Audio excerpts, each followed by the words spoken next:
Thank you. Thank you. My fellow Americans, it is an honor.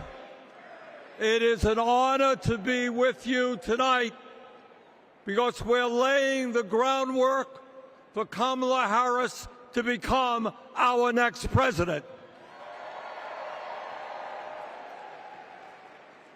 And let me tell you why that is so important. I want you all to remember where we were 3.5 years ago. We were in the midst of the worst public health crisis in 100 years and the worst economic downturn since the Great Depression.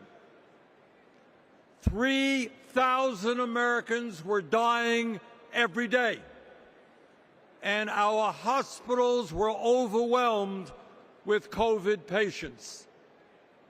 All across the country, businesses were shutting down. Unemployment was soaring. Workers were losing their health insurance. Schools were closing. State and city budgets were running out of money. People were being evicted from their homes. Children in America were going hungry. That was the reality the Biden-Harris administration faced as they entered the Oval Office. A nation suffering, a nation frightened, and people looking to their government for support. And within 2 months of taking office, our government did respond.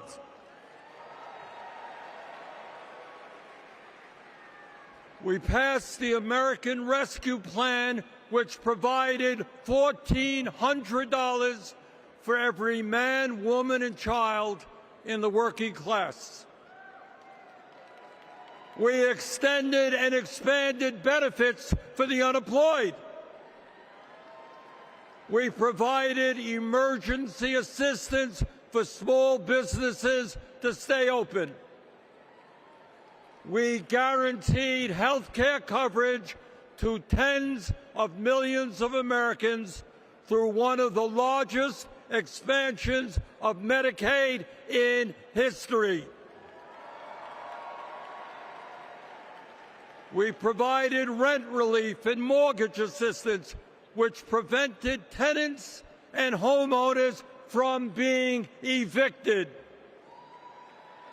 We established emergency food programs for hungry children and the elderly, and protected the pensions of millions of union workers and retirees from being slashed by up to 65%.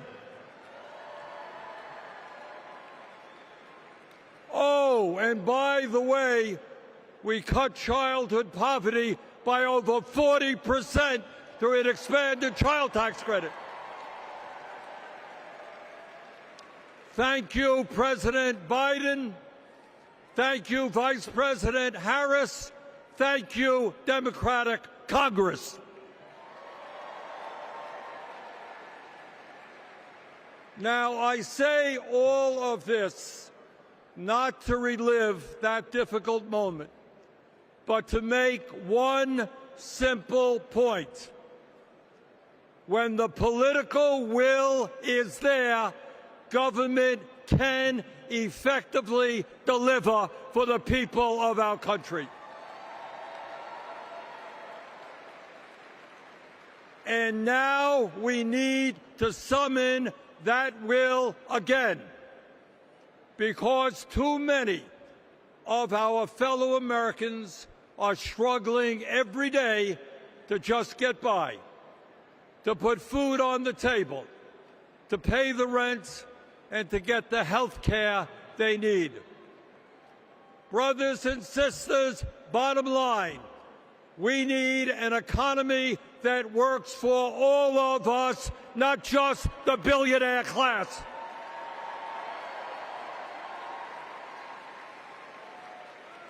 My fellow Americans, when 60% of our people live paycheck to paycheck, the top 1% have never, ever had it so good.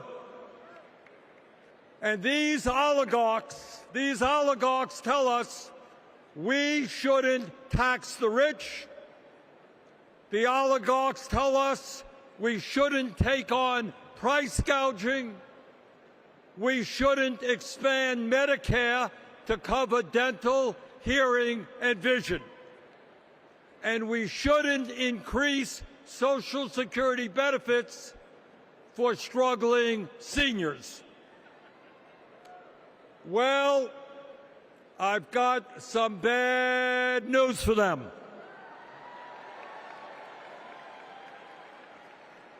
That is precisely what we are going to do.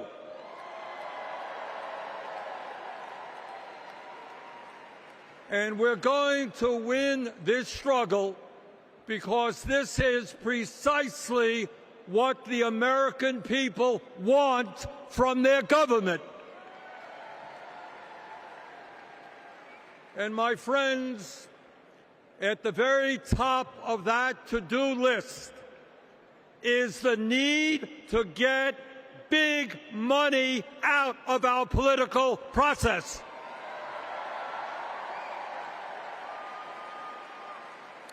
Billionaires in both parties should not be able to buy elections, including primary elections.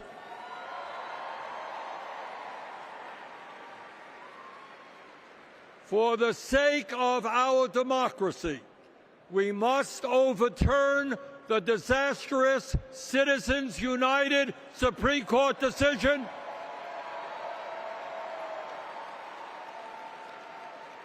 and move toward public funding of elections. And let me tell you what else we must do. We need to join the rest of the industrialized world and guarantee health care to all people as a human right, not a privilege. We need to raise the minimum wage to a living wage. We need to pass the PRO Act so that workers can organize in unions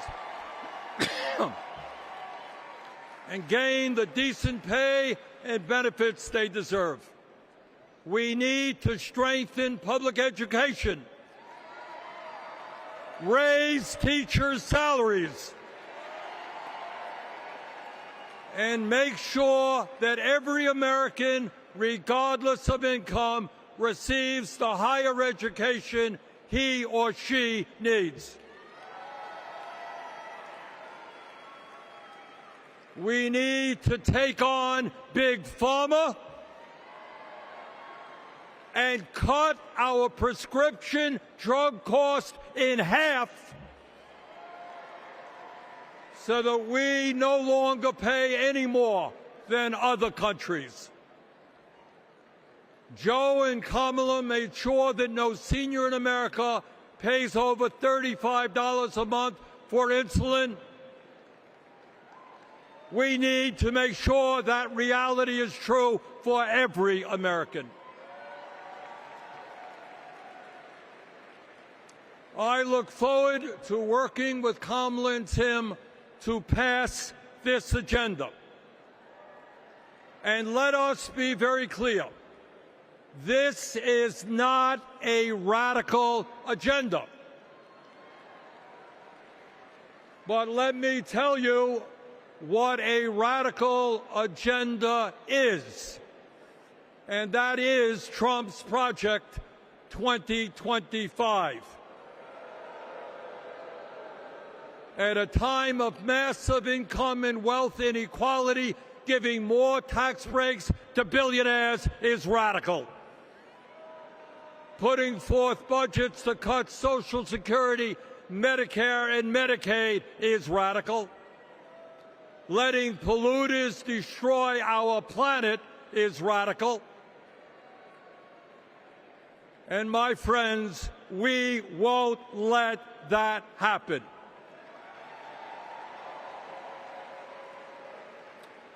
Fellow Americans, in the last 3.5 years, working together, we have accomplished more than any government since FDR. But much, much more remains to be done. We must summon the courage to stand up to wealth and power and deliver justice for people at home and abroad. Abroad, we must end this horrific war in Gaza.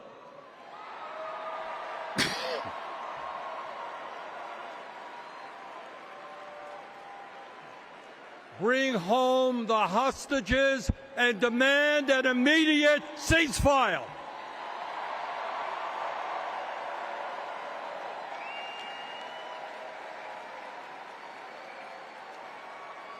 At home right here, we must take on Big Pharma, Big Oil, Big Ag, Big Tech, and all the other corporate monopolists whose greed is denying progress for working people. On November 5th, let us elect Kamala Harris as our president, and let us go forward to create the nation we know we can become. Thank you all very much.